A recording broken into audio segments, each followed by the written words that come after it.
evolving in a very fast pace. So I think everyone here is happy for the knowledge sharing that has been happening. So yeah, starting today's session, which is the last session in this facade and high-rise, I would want to just address the main concerns when it comes to a city and its development. So we at Studio Emergence do something in terms of course, aesthetics. We do specialize in something called parametric design. And as you may be aware that, parametric design is really infamous for creating really extravagant designs, which maybe, burning a hole in the pocket of a city, known for burning a hole in the pocket of a city. For example, when it comes to some of the projects which Zaha Hadid or you might have heard other architects like Jark Ingalls who have done. But of course, when practicing in India, the scenario is completely different, and you would want to address why you would even need something like that. So I want to address why you would need something like a better aesthetic in a city, like Mumbai, for example. Why do you need beauty? So I want to address that. This form follows function. The firm only ends up following function if some of the criteria over here, which I've explained, really matters. Like, if the client agrees, if there's construction time left, if there's budget left in the project. So there's a lot of the times when you really end up just with a basic firm, which you might have seen coming over here while commuting to Mumbai. So you only end up with windows and chhajjas and architecture, which is really basic. So of course it ends up becoming noise. What is beauty really, and how and why has it evolved over time, and why has it really changed? Of course, you see these fountains, both of them are from Vienna. 1902 you might find more appealing. But to 2023, the fountain that is made is, of course, thought-provoking. But is it something that you want in the city as a permanent fixture for, say, 50 years? Of course, it's something that we all need to question. Now, I have a lot of arguments with my clients and, even my peers sometimes that, you have minimalism. Why do you need beauty in everything? Why do you need to put effort and energy in every element that you're designing?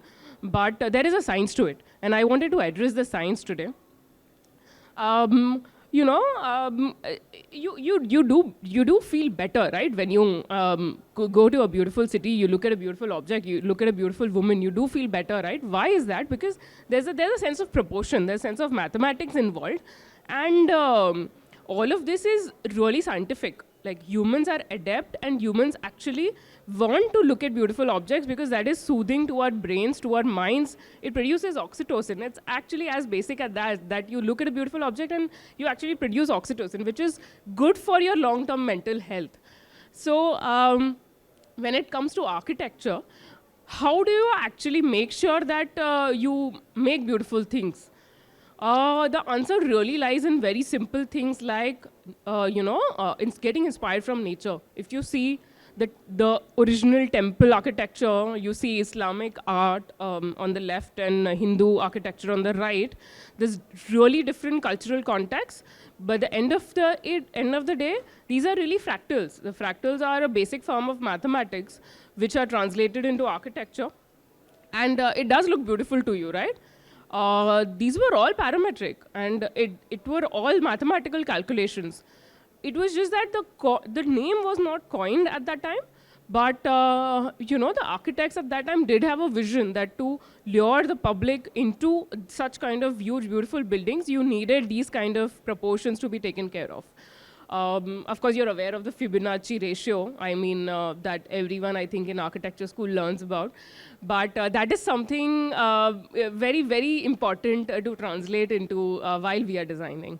So I think in reality and practicality, of course, there's a lot of times that we understand that you don't have the time or you don't have the money to always invest in architecture, which is so elaborate.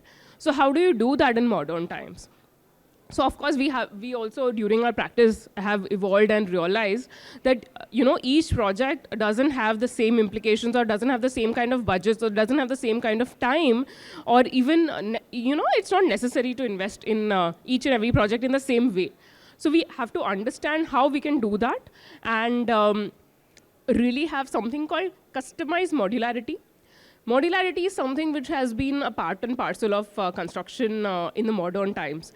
And that is something which will go on in the future as well. Maivan technology, which you might have heard of, is like one of the greatest successes when it comes to modular construction.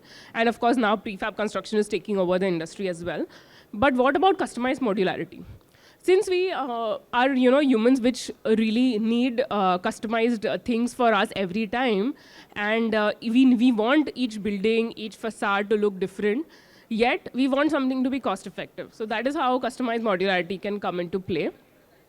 You see all these modern buildings, all of these have used digital fabrication tools which are customized which have used customized modularity. That is really how they have been able to achieve the beautiful forms. Everything over here which you see is inspired by nature, is parametric in form. And you will see there is a common theme over here. It's all natural forms. It's all biomimicry. So that's the beauty of the entire thing. Of course, we all don't have the brains of Antonio Gaudi. We wish we did, but yeah, none of us probably will be able to ever create drawings which are so elaborate and beautiful that we can, create the Sagrada Familia, which is on the top left. But of course, now we have computational design tools which actually can make that possible. So in our practice, what we do is actually understand the program, the build form, what are actually the potentials of the project, and then start working on it. So there are various ways in which you can understand the project first, and then break it into different criteria such that you will be able to achieve buildings which at the end will look beautiful. But of course, all the basis is the functionality. The basis is all of this, optimization of the firm, optimization of the loads, and of course, environment. This is one of the projects which we have worked on, and where it's an homage to Antonio Gaudi, really, because he is one of our favorite architects, and we really understood how natural materials and natural forms are, like really sacred to the geometry. So these are catenary curves. You know that these are the most famous curves of Antonio Gaudi. These are not parabolic curves. These are much stronger than that, and the arches which are formed by these are much stronger than the any parabolic curve or arch that you have seen. So we are doing this in a 200-meter tall facade, and the problem statement was, to make a crown on a 200-meter facade, the wind load is quite high. You don't know if the materials which are there, which will probably be able to survive in that much wind, will become so heavy that actually the entire load will come on the building, which obviously will increase the cost of the construction. So while working on this, we analyzed, of course, with the structural engineer, what all could be done. And we created this contextual, of course, after the planning was done, we understood that we could actually create these catenary curves according to context, and we were successfully be able to do that. And we obviously checked the wind, and you can see the wind pressure. It is reduced significantly because of the form. Of course, aerodynamics is what plays an important role over here. And yeah, this is how the final building is going to look like. I think almost 15 slabs are done, and we are waiting for the other slabs to finish to start with the crown as well. And also we have done something similar on the commercial level, which is the podium top of the residential, which is under construction currently. Not only the firm, right? Like you not only have to consider the wind load and the load of the on the actual firm, but also the analysis around. So you have to, play with, if you get, of course, we are privileged to get such amazing clients who actually wanted to do something like that. But yeah, I mean, I am aware that currently there are only 10% of the clients who would want something like this. But I know that in the future, when the ROI and the maintenance is becoming better and better, and they understand that after doing all of this, they are able to actually save on cost, I'm sure there will be more clients who will be open to all of this. So we actually twisted the floor facade such that the radiation was coming to almost less than half of in the entire facade. So in the long term, of course of the higher radiation, the south facade, etc. So in the long term, there's a huge advantage when it comes to saving of the air conditioning costs. After doing all of this, you do know that you are going to get a result which is much better looking. I'm sorry for the mismatch of the form, but yeah, there's a twisted flow plate. That is what is coming up. It's coming up in a really small suburb in Borivali. So don't be surprised that that these things can only be in, say, Middle East, or at least or in South Bombay. The costs are not as high now, and especially when you optimize. So that's how we are able to get the cost in check. This actually is a very interesting project again. We optimized it structurally. We actually understood that where the exact loads are, which are the stress lines, which you could see, there's a 25-meter cantilever boom, which is, one of the more challenging buildings that we have done. And when you have a 25-meter cantilever, you know that there's going to be a lot of stress. So we actually did this with the help of Karamba, which is a tool in Grasshopper, which you can check where the actual stresses are. And we concentrated the steel only where the stresses are, so that we could actually optimize the entire firm. Otherwise, the building, if you have steel everywhere, the building was coming to be quite costly. So that is how we are able to do a lot of optimizations. Once you have the algorithm in place, you literally have data which you can actually sift through. You don't need AI, you just need to sift through the data, and you will be able to get your final result through that. So that is how the building is. Of course, you can, the bungee jump is already on. You can go and check out in Rishikesh if you are interested in that. There's another project which I would like to explain. Again, very similar. It's a high-rise building, 70-meter tall. We analyzed the wind, and actually what we did is created an aerodynamic form in such a way that exactly where the highest wind pressure was, on that level, we just removed the mass and twisted the building. If you see the floor plate, this will be a little surprising. We haven't twisted the floor plate in this at all. All we did is use the triple height area we got on the podium to actually cover and rotate the facade. So it does look like the building is twisted, but actually there's nothing twisting except for just the facade. So it's basically just the skin which is twisting. There's no floor change at all. So we are able to do this, and we have obviously scooped some of the floor plates to create these biophilic balconies. Somehow biophilia seems to be the term of this decade, but yeah, this was I don't personally like using biophilia because it can become just greenwashing, but yeah, this is what it was.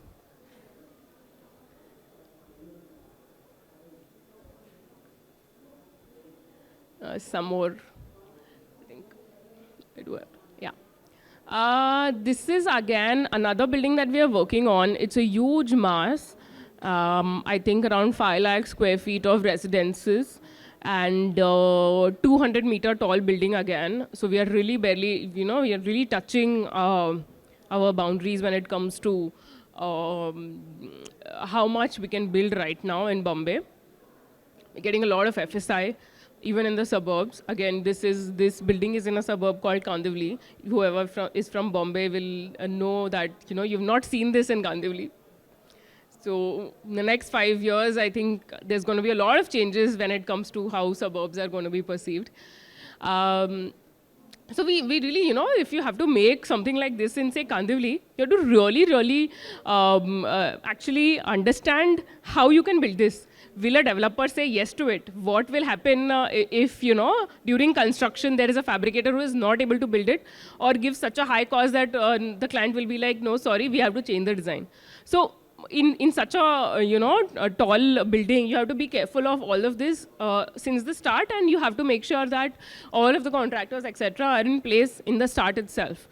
So we from the start only give out all the data to everyone, all the agencies involved, as to what all has to happen. So we really divide all the complexity into different parts.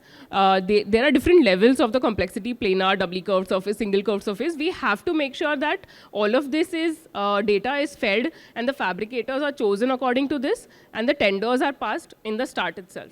So we know that the cost obviously will always be in check.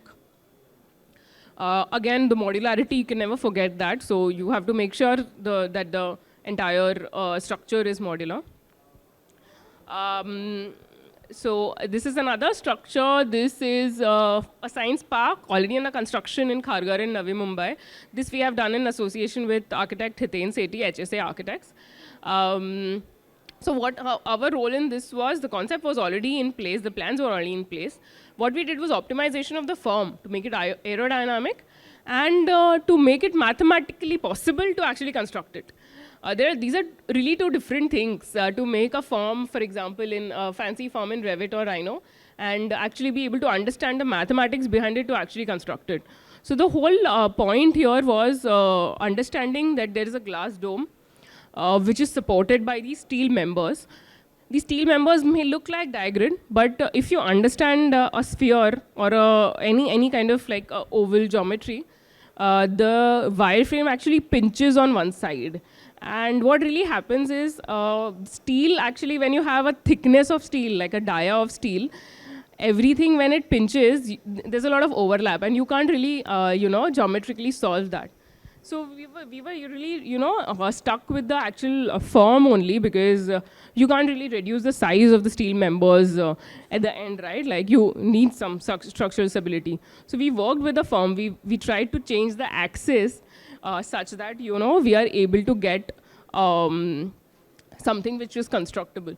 So this is an example of how actually we are able to solve these mathematical problems, and make drawings available for the architects or the fabricators who will finally do the job. So we actually understood how a uniform grid can be maintained such that you still have a steel which is far from each other. Each steel member is far from each other, such that the sanctity of the entire grid is maintained. This is how we actually were able to do that. What we did was the pinches that were there, we actually made the pinches in such a manner that it comes near the entrances. So it's like some of the things that you need to do, and we actually change the entrances in such a way that the grid entirely changes, and it's a new grid made on top of it. So this is how the final dome looks like. So these grid pinches that you see are the entry points now. And these were the three options that we were able to explore because of the complexity, and finally we went ahead with the option 1. We also explored something like, a pinch in the top, but that didn't work out quite well. So yeah, finally we did it with the entry. This is the current status. I think it's scheduled to be completed in 27. This is how it's going to look like. We also have done this project very similar in nature, so I just wanted to touch upon it. Of course, I'm not going to explain. It's very similar in terms of mathematics. So I'm not going to go deep into it. But this is a planetarium that we're doing in Vishakhapatnam. Similarly, we actually have like 3 saddle rings, 3 rings. One is a dome and 2 rings, which we have optimized with the help of these tools that we have with the form and material optimization. So that is why I think these are some of the projects we wanted to touch upon, which explains how complexity can be made simple, and you can still execute it sitting in India with the fabricators that you have, and of course the skill set of the fabricators nowadays is increasing day by day in India, and yeah, we will be able to make some of the buildings which you see abroad here. So thank you so much for your time.